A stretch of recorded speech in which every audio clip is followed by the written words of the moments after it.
Hello, after some time spent creating trees assets, it's time for new artwork. This time, the choice fell on landscape which includes a forest, so that I can test those assets. So I went looking for inspiration and came across this render.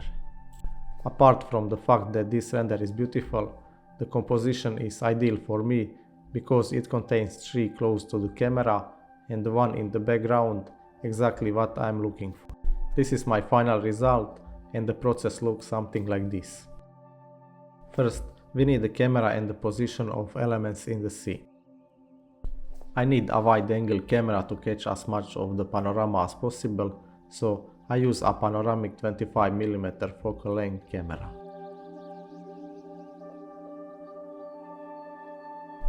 The camera is quite close to the ground and looks a little into the air.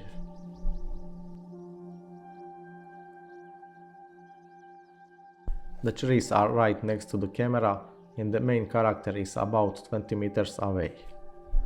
The castle is about a kilometer away from the camera and the hills are about a kilometer away from the castle.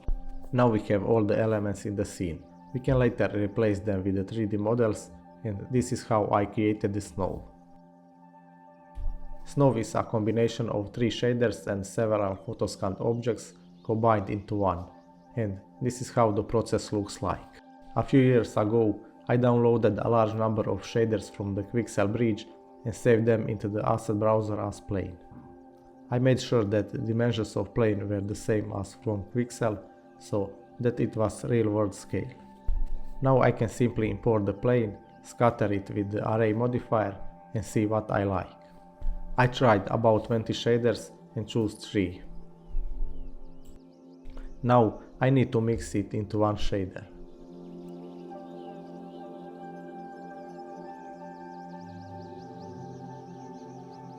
I want to create a path leading to the castle, so I created a new texture and made this black and white mask in the texture paint.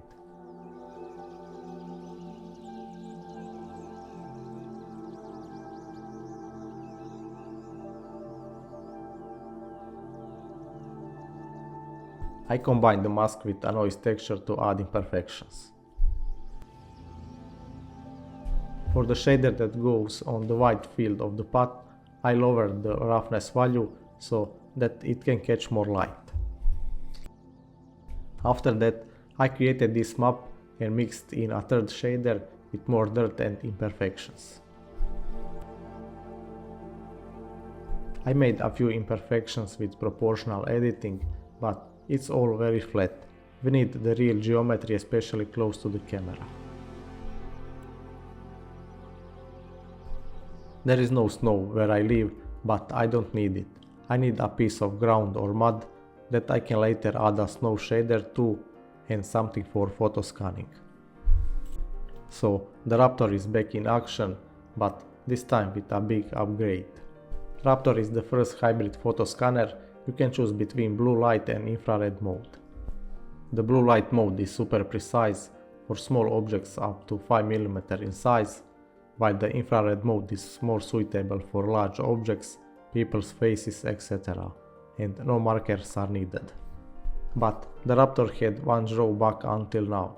It had to be connected to computer or laptop with a cable, so it had limited mobility. But not anymore. Creality has developed the Scan Bridge accessory that allows to quick and easy transfer of scan data via Wi-Fi 6 from the scanner to your computer. It is necessary to connect the Raptor with Scan Bridge, Wi-Fi connection to the computer, connect to the network, and you can scan in the area where you catch the Wi-Fi signal. But what if you go somewhere outside the house with the Raptor? How will you watch the scanning process on your computer? You don't need a computer next to you.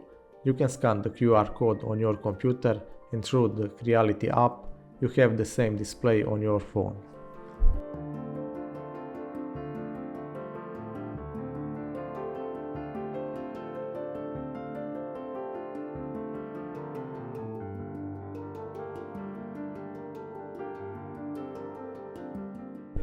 Now You can go outside the house and scan, for example a piece of ground or mud that we need, with the highest performance scanner.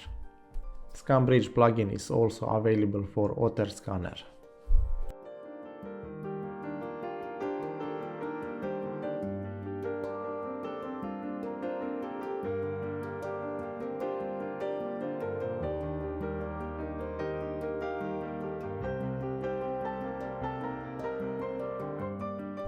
Now that we have a detailed photo scan, I can mix the texture I got from the Raptor with the snow shader.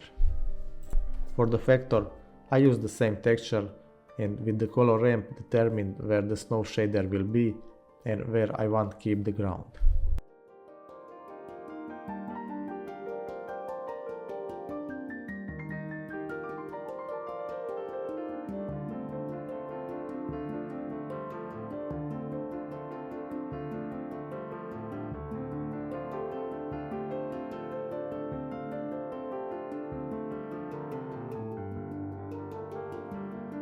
Tip: if you want to add fresh snow on top of everything, you can do that with the free Real Snow add-on.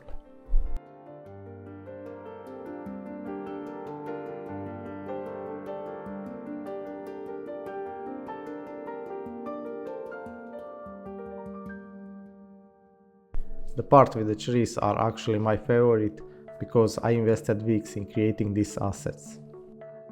Smart trees assets are super detailed trees intended to be close to the camera. This works by scattering particles onto a 3D model of tree base, which I also photoscanned with Raptor, and in that way we shape the tree and add as much detail as we want.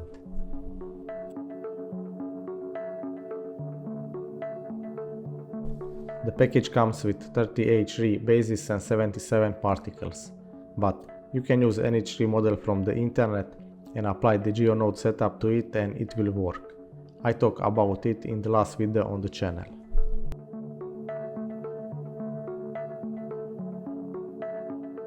Now that the trees close to the camera are done, it is time for the ones far from the camera. Low Poly Tree Scatter is a low poly version of Smart Trees.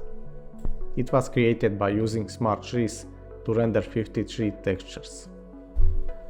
I used that renders to create a shader that uses a normal map to make it look like the plane reacts to the light, plus a map that isolates the leaves to add a translucent effect. I combined all these models into GeoNode Scatter, where I separated the trees by categories. For this project, of course, I mostly used the snow category. Now I can easily scatter thousands of trees in the 3D space with simple sliders or brush and have full control over everything.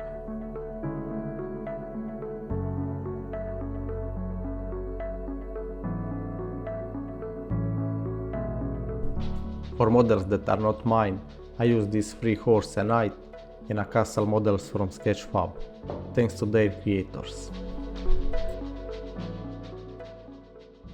Lighting and post-processing are the most important part, so I invested the most time in it.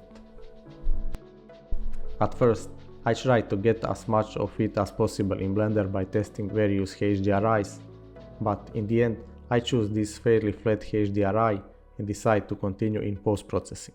The reason is simple.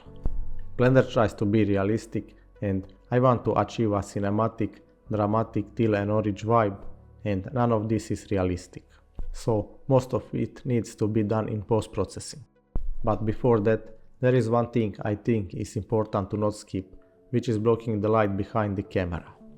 The main character is supposed to be coming from the forest, so why not put some trees behind the camera? This is a difference in lighting, not much, but it makes more sense. I switched to After Effects mostly because of the some plugins I already have there, and the whole process with masking is a little faster than in Blender. But most of this can be achieved in Blender Compositor also, and since this is a Blender channel, I decided to record a long step-by-step tutorial in which I would recreate the entire process in Blender.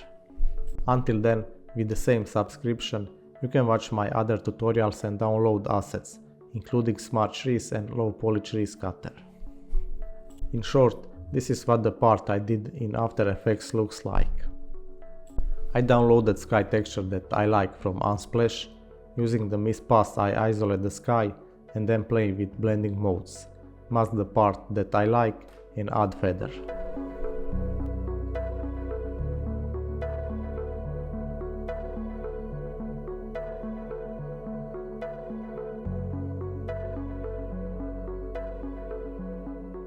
I tested a large number of skies, later combining some of them.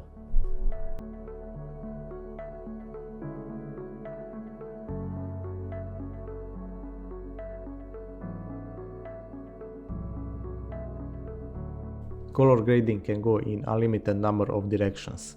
You can play around with tools yourself or use LUTs from the internet or plugins with presets.